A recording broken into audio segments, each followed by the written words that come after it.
नमस्कार, जोहार झारखंड देख रहे हैं आप। आपके साथ मैं हूं शिप्रा झा। झारखंड के स्वास्थ्य मंत्री बन्ना गुप्ता कोरोना पॉजिटिव हो गए हैं। स्वास्थ्य मंत्री बन्ना गुप्ता ने ट्वीट कर जानकारी दी है।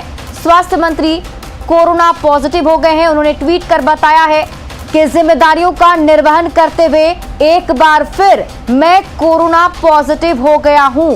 कुछ दिनों से तबीयत ठीक नहीं थी, टेस्ट कराया था, रिपोर्ट पॉजिटिव आई है। जो लोग भी पिछले दिनों मेरे संपर्क में आए हैं वो अपना कोरोना जांच जरूर करवा लें। मैंने खुद को घर पर आइसोलेट कर लिया है। तो झारखंड के स्वास्थ्य मंत्री कोरोना पॉजिटिव हो गए हैं। उन्होंने ट्वीट कर यह जानकारी दी है। उन्होंने बताया कि जिम्मेदारी का निर्वहन करते हुए वो एक बार फिर से कोरोना पॉजिटिव हो गए हैं। कुछ दिनों से उनकी तबीयत ठीक नहीं थी, जिसके बाद उन्होंने टेस्ट करवाया था और टेस्ट में रिपोर्ट पॉजिटिव आई है।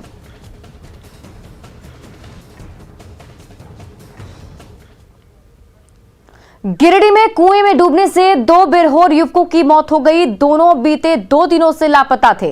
घटना सरिया थाना क्षेत्र की बताई जा रही है। बताया जा रहा है कि दोनों गुरुवार की शाम एक शराब दुकान से शराब पीकर निकले थे, लेकिन दोनों ही युवक अपने घर नहीं पहुंचे। लोगों ने जब तलाश की तो आज औरवा टांड गांव के किनारे खेड़वा नदी के पास कुएं में दोनों का शव मिला। मामले की जानकारी पाकर मौके पर विधायक प्रतिनिधि, जिला परिषद सदस्य, सरिया बीडीओ और थाना प्रभारी पहुंचे और मामले की जांच पड़ताल में जुट गए हैं। जो महिलाएं हैं सभी को सोशल सिक्योरिटी के तहत पेंशन तुरंत उपलब्ध कराएंगे।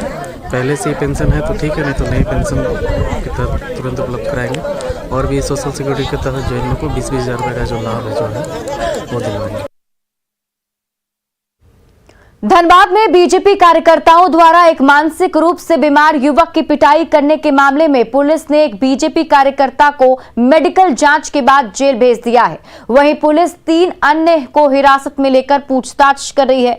आपको बता दें कि शुक्रवार को बीजेपी के धरना कार्यक्रम में मंदबुद्धि युवक जिशान खान की बीजेपी कार्यकर्ताओं ने पिटाई की थी। पिटाई के दौरान उठक बैठक भी करवाया गया था। इस मामले में एक आरोपी जितेंद्र साव को पुलिस ने गिरफ्तार किया है, जबकि 3 को हिरासत में लेकर पूछताछ की जा रही है।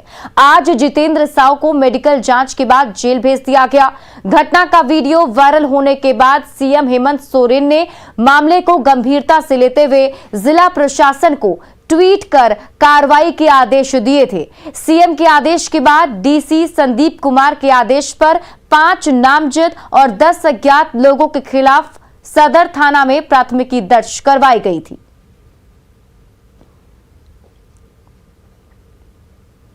गिरिडीह में कोल माफिया की खबर दिखाए जाने के बाद पुलिस ने न्यूज 18 रिपोर्टर को नोटिस भेज दिया है। बड़ी खबर आपको बता रहे हैं। कोल माफिया की खबर दिखाए जाने के बाद न्यूज 18 के रिपोर्टर को नोटिस भेज दिया गया है। न्यूज 18 ने ग्राउंड जीरो पर जाकर कोयले की तस्करी की खबर दिखाई थी। हमने पुलिस प्रशासन की आंखें खोलने का काम किया था, लेकिन पुलिस उल्टे ही कार्रवाई करने के बदले मीडिया को ही नोटिस भेज रही है। दरअसल गिरिडीह में कोयला माफिया के आगे प्रशासन फेल दिख रहा है। गिरिडीह में कोयले की तस्करी जारी है और हैरात के अंधेरे में सैकड़ों बैलगाड़ियों से कोयला को बेंगाबाद के बेला में डंप किया जाता है। फिर कोयला माफिया यहां से अवैध कोयला को बिहार समेत कई राज्यों में ट्रक से भेज देते हैं। स्थानीय लोगों का आरोप है कि पंचंबा पुलिस की मिलीभगत से कोयला का काला कारोबार चल रहा है और इसकी खबर जब न्यूज 18 ने दिखाई तो देखिए जो अवैध कोयला के माफिया हैं उस पर ना कार्रवाई करके तो न्यूज 18 के रिपोर्टर को ही नोटिस भेज दिया है। तो बड़ी खबर आपको गिरिडीह से बता रहे हैं, जहां पुलिस ने न्यूज 18 के रिपोर्टर को नोटिस भेजा है। नोटिस सिर्फ इसलिए क्योंकि हमने प्रशासन की आंखें खोलने का जो खबर है वो दिखाई थी। हमारे साथ इस खबर पर अधिक जानकारी के साथ हमारे सहयोगी एजाज अहमद जुड़े हुए हैं। एजाज, पहले तो डिटेल में बताइए क्या कुछ है, आपको वो नोटिस मिला है, क्या लिखा है उस नोटिस में? जी, आपको बता दें कि 3 जनवरी को खबर चली थी कोयले के जो अवैध कारोबार हो रहा है और अवैध उत्खनन हो रहा है गिरिडीह जिले में, उसे पर मैंने साक्ष्य के आधार पर खबर चलाया था 3 जनवरी को।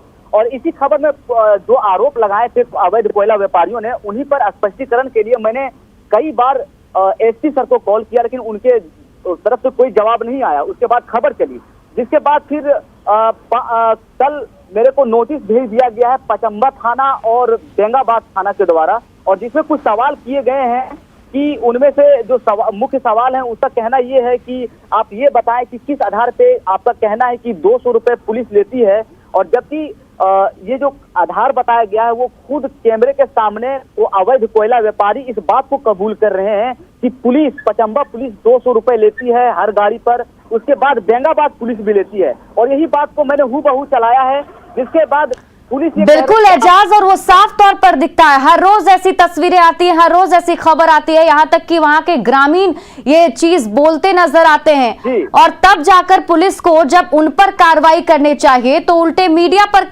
को नोटिस भेज रहे हैं। जी, ये नोटिस भेजने से साफ पता चलता है कि पुलिस वालों का ये फ्रस्ट्रेशन का परिणाम है। वो लोग बिल्कुल हैं सच्चाई से, जिसके वजह से वो डराने के लिए और हमें मेंटली टॉर्चर करने के लिए, मानसिक प्रताड़ना के उद्देश्य से हमें ये नोटिस थमाया गया है। और इसके अगर सवालों में देखें तो कोई दम ही नहीं है, क्योंकि जो दूसरा सवाल है वो पूछ रहे हैं कि पचम्बा थाना क्षेत्र के किस स्थान से कोयला का अवैध उत्खनन होता है, और ये भी पूछ रहे हैं कि आप ये बताएं कि पचम्बा थाना उत्खनन किस जगह पे होता है, जबकि मैंने अपनी पूरी रिपोर्ट में ये कहीं भी जिक्र नहीं किया है कि पचम्बा थाना क्षेत्र में कोयले का अवैध उत्खनन होता है, और जबकि पुलिस इसके बारे में हमसे जवाब मांग रही है। तो ये देखिए कि एक पत्रकार का काम होता है कि खबरों को तथ्यों के आधार पर संकलन करना, बयान के आधार पर चलाना, और इसकी पुष्टि एसपी या तो संबंधित विभाग से करना। लेकिन अगर पुष्टि के लिए उनसे कॉल भी किया जाता है, बयान मांगा जाता है, तो वो बयान भी नहीं देना पसंद करते हैं, क्योंकि उन्हें भी ये बात की जानकारी है कि पैसे वो लेती है तो किस आधार पे वो बयान देंगे, उन्हें लगता है। तो इसी वजह से वो बयान भी नहीं देते हैं, और खबर अगर चलाते भी हैं तथ्यों और बयान के आधार पर तो हमें डराने और धमकाने की कोशिश करते हैं, बजाय तो कोयले का अवैध उत्खनन हो रहा है, ट्रांसपोर्टेशन हो रहा है पुलिस की निगरानी पे, उस पर लगाम लगाने के, उस पर रोक लगाने के वो पत्रकारों को ही धमकाते हैं। बिल्कुल एजाज, लेकिन ऐसे नोटिस से डरने वाले नहीं है, उस खबर को जरूर चलाएंगे और तब तक चलाते रहेंगे जब तक कार्रवाई ना हो जाए। बहुत बहुत शुक्रिया तमाम जानकारी के लिए। सिमडेगा के बेसरा जारा गांव में मॉब लिंचिंग की घटना पर पुलिस लगातार कार्रवाई कर रही है। आज पुलिस ने छापेमारी अभियान चलाते हुए 3 नामजद अभियुक्तों को गिरफ्तार कर जेल भेज दिया। एसपी ने बताया कि अब तक इस मामले में 7 लोगों की गिरफ्तारी हो चुकी है। उन्होंने दावा किया कि मामले में सभी आरोपियों को गिरफ्तार किया जाएगा।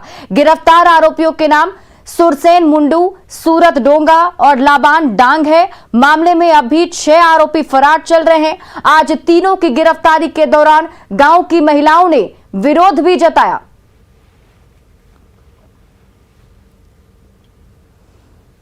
पूर्व मुख्यमंत्री रघुवर दास ने आज सिमडेगा में मॉब लिंचिंग से पीड़ित परिवार से मुलाकात की। रघुवर दास ने मृतक के परिजनों से मिलकर घटना की जानकारी ली और 1 लाख रुपए का चेक बीजेपी की तरफ से दे दिया।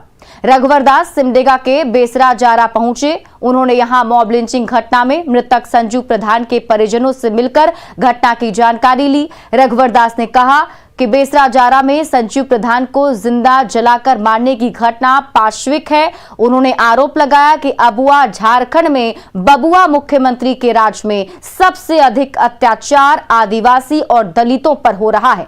उन्होंने मुख्यमंत्री पर सीधे आरोप लगाते हुए कहा कि उनके संस्कार में ही आपराधिक घटनाएं घट रही हैं।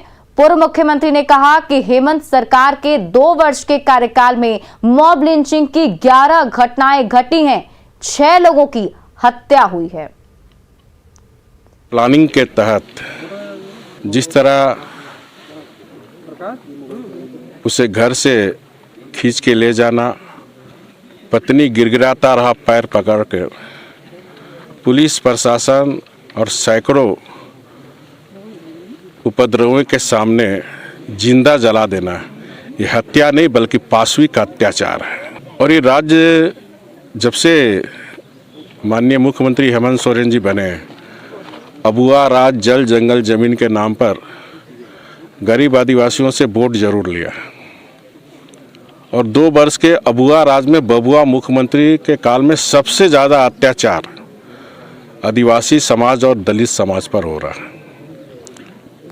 इन 2 वर्षों के अंदर ये मॉब लिंचिंग कानून बनने के बाद पहला घटना, लेकिन 2 वर्ष के अंदर 11 मॉब लिंचिंग की घटना हेमंत सोरेन जी की सरकार में हो चुकी है। धनबाद में इन दिनों कोयले की लूट की पूरी छूट है। हर दिन सैकड़ों अवैध कोयला लोड ट्रक कर बिहार, उत्तर प्रदेश और पश्चिम बंगाल जा रहे हैं, जिससे सरकार को हर दिन करोड़ों के राजस्व का नुकसान हो रहा है। निरसा इलाके में कोयले के सैकड़ों अवैध मुहाने हैं, जहां हर दिन ब्लास्टिंग होती है। रेलवे लाइन से महज 50 मीटर दूर हो रहे इस अवैध उत्खनन से कभी भी हादसा होने की आशंका बनी रहती है। वहीं ईसीएल और पुलिस प्रशासन मौन दिख रहा है। अवैध उत्खनन कर ट्रैक्टर और ट्रकों के माध्यम से कोयले को लूटा जा रहा है। वहीं जब स्थानीय ग्रामीण इसका विरोध करते हैं तो कोयला माफिया की ओर से उन्हें धमकी दी जाती है, जिससे लोग खौफ के साए में रहने को मजबूर हैं। जो माइंस चल रहे हैं इनका बारे में हम लोग प्रशासन को बहुत पहले भी लिखित रूप से दिए थे और जिला परिषद 28 क्षेत्र सीमा बावरी ने भी लिख कर दी है। जो पब्लिक ने आकर खुद विरोध कर रहे हैं, लेकिन पब्लिक सामने इसलिए नहीं आ पा रहे हैं जो इतने दबंग लोग ये कारोबार को कर रहे हैं, इतने दबंग लोग कारोबार को कर रहे हैं। जो कोई भी अगर बोलने जा रहा तो उसे जान से मारने का धमकी दिया जा रहा है। कोई अगर अगवाई आ रहा तो उसको रास्ता में गुंडा द्वारा पिटाई करवा दिया जा रहा है। अगर इस तरह करा तो पुलिस का धमकी दे रहा है। जो पुलिस प्रशासन तो हम लोग का मुट्ठी पर है, और ये लगता तो ये सत्य ही है जो पुलिस प्रशासन मुट्ठी में है। और प्लस रेलवे लाइन है बगल में। रेलवे लाइन जब ट्रेन यहीं से सब गुजरती है, राजधानी दुरंतो सब गुजरती है, हो सकता है कभी कोई भी दुर्घटना, बड़ा दुर्घटना हो सकता है। और हम लोग इसका विरोध कर रहे हैं। और विरोध करने पर कुछ बाहरी लड़के लोग जो हैं और यहाँ के लड़के लोग जो हैं वो लोग बोलते हैं कि आप लोग घर से बाहर निकलिए, तब देखते हैं, धमकी देते हैं कि जान से मार देंगे। और इस खबर के सामने आने के बाद कई सारे ऐसे सवाल हैं जो उठ रहे हैं कि आखिर कोयले की लूट पर रोक कब लगेगी। ये बेहद ही अहम सवाल कि कब इस कोयले की लूट पर रोक लगेगी। निरसा में कोयले की लूट पर रोक आखिर क्यों नहीं लग पा रही है? लूट की जानकारी के बाद भी पुलिस आखिर मौन क्यों है? धमकी देने के बाद भी माफिया पर कार्रवाई क्यों नहीं की जा रही है? कोयले के लिए ब्लास्टिंग पर क्यों नहीं रोक लग रहा है? और रेलवे लाइन के पास कैसे ये अवैध खदान चल रहा है? रेल हादसा होने पर कौन इसका जिम्मेदार होगा? किसकी जिम्मेदारी होगी? गुमला में एक बार फिर भाकपा माओवादी के नक्सलियों ने उत्पात मचाया है। यहां नक्सलियों ने बॉक्साइट परिवहन में लगी 27 गाड़ियों को आग के हवाले कर दिया। गुरादारी थाना क्षेत्र के कुंजाम पाट के 4 नंबर माइंस की एक घटना है। शुक्रवार रात करीब 9 बजे हथियारबंद नक्सलियों के दस्ते ने बॉक्साइट ढुलाई में लगी गाड़ियों में आग लगा दी थी। इसमें 10 करोड़ से अधिक की संपत्ति का नुकसान हुआ है। बताया जा रहा है कि 15 लाख के इनामी नक्सली छोटू खरवार, 5 लाख के इनामी रंथू उरांव और 2 लाख के इनामी नक्सली लजीम अंसारी के दस्ते ने इस घटना को अंजाम दिया। हथियारबंद नक्सलियों ने माइंस में गोलीबारी करने के साथ ही मजदूरों से मारपीट भी की। साथ ही घटना के बाद पर्चा छोड़ते हुए काम बंद करने की चेतावनी दी है। बैठे थे, अचानक लोग आए, हम लोग को एक जगह बैठाने के बाद हम लोग अलग थे, कुछ देख नहीं पाए। फिर वे जलते हुए देखे हम लोग। कितना गाड़ी लगभग जला है? 27। कितना का लागत से होगा लगभग गाड़ी की लागत? वही 10 करोड़। स्टाफ का फ़ोन आया कि यहाँ पूरा आग जल रहा है। उसके बाद कुछ आदमी फिर जो है फ़ोन किया कि जो है मारपीट किया और सारे मशीन गाड़ी सब जला के कैंप में जितना भी था सब जला के चले गए। फिर हमने दोबारा फ़ोन करने का कोशिश की, किसी का फ़ोन नहीं लगा। तो फिर हम सुबह आए। सुबह आने के बाद देखें कि हमारा टोटल मशीन गाड़ी घोड़ा मिला के टोटल 27 इक्विपमेंट हमारा पूरी तरह से जल चुका है। वो लोग पोस्टर भी चिपका के गया है यहाँ, हम वो भी देखे हैं। और अब बात कोरोना की बढ़ती रफ्तार की। झारखंड में कोरोना का संक्रमण थमने का नाम नहीं ले रहा है। पिछले 24 घंटे में 3,825 कोरोना पॉजिटिव पाए गए हैं। इनमें 1,547 संक्रमित सिर्फ राजधानी रांची में मिले हैं। वहीं पिछले 24 घंटे में राज्य में 8 कोरोना मरीजों की मौत इलाज के दौरान हो गई। इसमें बोकारो से 3, रांची और पूर्वी सिंहभूम से 2-2 और सरायकेला से 1 मरीज शामिल हैं। इसी के साथ राज्य में एक्टिव केस की संख्या बढ़कर 17,206 हो गई है। अभी हर 100 लोगों की जांच में 6 संक्रमित मिल रहे हैं, जिससे स्वास्थ्य विभाग अलर्ट दिख रहा है।